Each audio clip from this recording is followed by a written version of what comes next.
Screen पर 4 रास्ते हैं। साफ करना, चुप कराना और जोड़ना, चतुराई लगाना।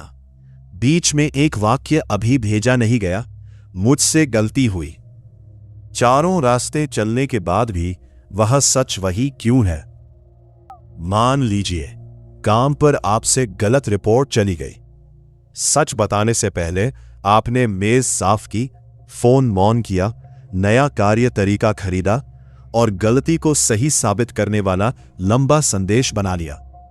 कमरा व्यवस्थित है, मन व्यस्त है, लेकिन असली बात अभी भी अनकही है। यह जपूजी साहिब की पहली पौड़ी है। गुरु नानक साहिब की वाणी, अंग 1 पर। कोई राग शीर्षक नहीं। प्रोफेसर साहिब सिंह जी इसे 2-2 पंक्तियों के 3 समूहों में समझाते हैं।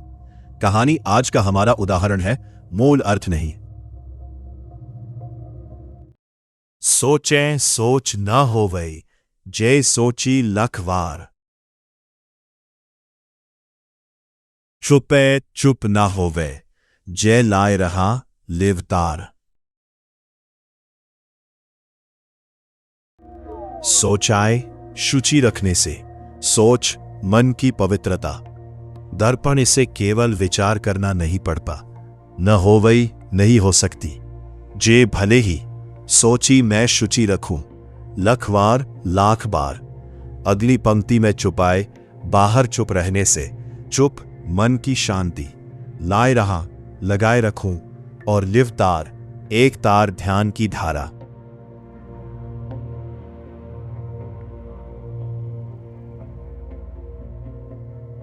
भाव यह नहीं कि स्नान, स्वच्छता, मौन या ध्यान बेकार है। दर्पण उस पुराने दावे को परखता है कि बाहरी साधन अपने आप मन को पवित्र और शांत कर देंगे। शरीर साफ हो सकता है, फिर भी ईर्ष्या बची रहे। कमरा शांत हो सकता है, फिर भी मन अपने बचाव में लगातार बोलता रहे। साधन उपयोगी है, भीतर के सत्य की गारंटी नहीं।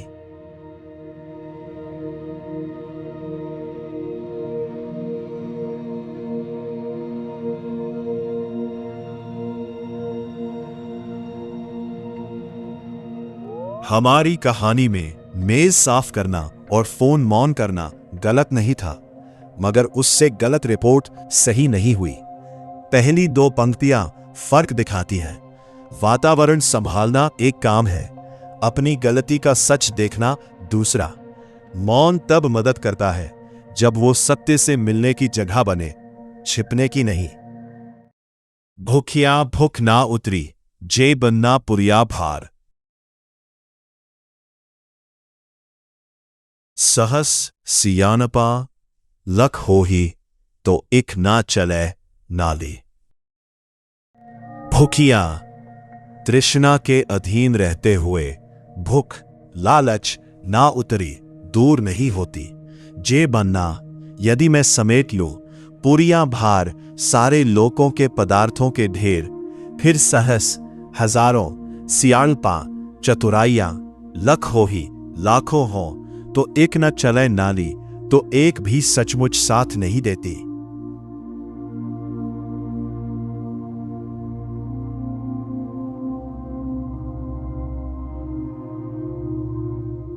तृष्णा कहती है, बस थोड़ा और मिल जाए, फिर मैं पूरा हो जाऊंगा।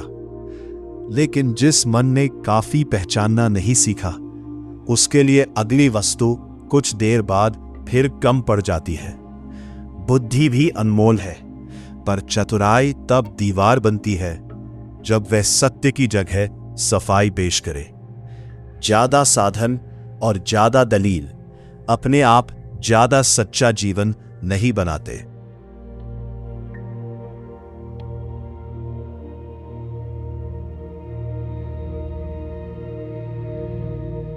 कहानी में नया कार्य तरीका सीखना भी बुरा नहीं, और घटना समझाना भी जरूरी हो सकता है। प्रश्न इतना है, क्या ये सच तक ले जा रहे हैं या उससे बचा रहे हैं? जब लंबा स्पष्टीकरण केवल मेरी गलती नहीं साबित करे, चतुराई सहारा नहीं पर्दा बन जाती है।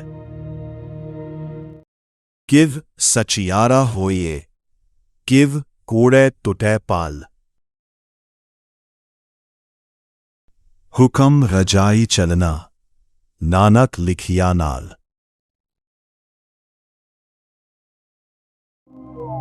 अब केदर के प्रश्न, केव कैसे, सचियारा दर्पण के अनुसार सच आलय, सच के प्रकाश के योग्य होए हम बन सके। फिर किव कैसे, कूड़े असत्य की, टूटे टूटे पाल दीवार या पर्दा। उत्तर हुक्म में, रजाई रजा वाला अकाल पुरख, चलना चलना नानक हे नानक, लिखिया लिखी हुई नाल, जीव के साथ धुर से।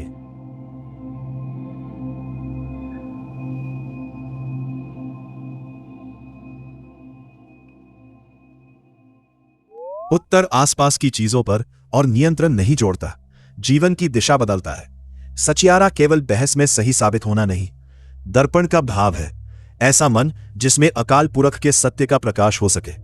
कूड़ की दीवार तब ढीली पड़ती है जब अहंकार की निजी पटकथा को अंतिम सत्य न मानकर रजा के मालिक के हुक्म में जीना शुरू हो।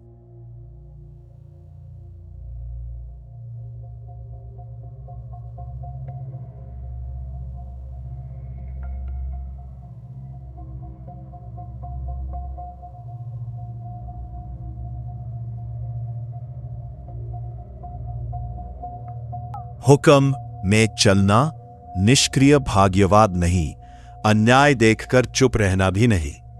स्रोत का अर्थ है अकाल पुरख की रजा में चलना। आज की हमारी सीख में इसका सावधान रूप है तथ्य स्वीकारना, अपनी जिम्मेदारी पहचानना, सही कर्म करना और परिणाम पर झूठे स्वामित्व की पकड़ हल्की करना। अब तीनों जोड़े, बार बार बाहरी शुचि और शरीर का मौन अपने आप मन की शुचि और शांति नहीं बनाते। संसार भर का संग्रह तृष्णा नहीं मिटाता, लाखों चतुराइयों में से एक भी सच्चा साथ नहीं देती। तब प्रश्न उठता है, सच के प्रकाश के योग्य कैसे हो और असत्य की दीवार कैसे टूटे? दर्पण का उत्तर है रजा के मालिक अकाल पुरख के हुक्म में चलना।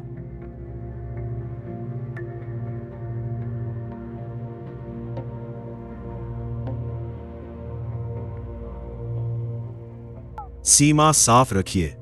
अभी बताया अर्थ दर्पण के पद, अर्थ और भाव पर आधारित था। गलत रिपोर्ट, मेज, फोन और अगला अभ्यास आज की हमारी व्यावहारिक सीख है। मूल पंक्तियों का शब्दशः अनुवाद नहीं।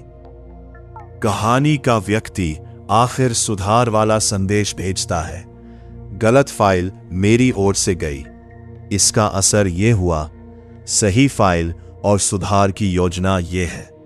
सामने वाला नाराज होगा या क्षमा करेगा, ये पूरी तरह उसके वश में नहीं, मगर सत्य अब अनकहा नहीं। मेज, मौन और सीखने का तरीका अब छिपने की जगह नहीं, जिम्मेदार कर्म के साधन बन गए।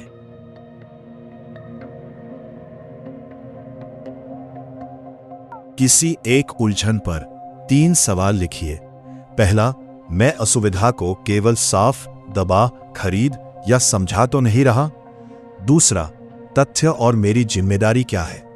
तीसरा, परिणाम मेरे वश में न हो तब भी अगला ईमानदार कर्म क्या है? सफाई, मौन, साधन और बुद्धि उपयोगी है, सत्य के विकल्प नहीं। सचियारा बनने की दिशा है हुक्म में जिम्मेदार जीवन।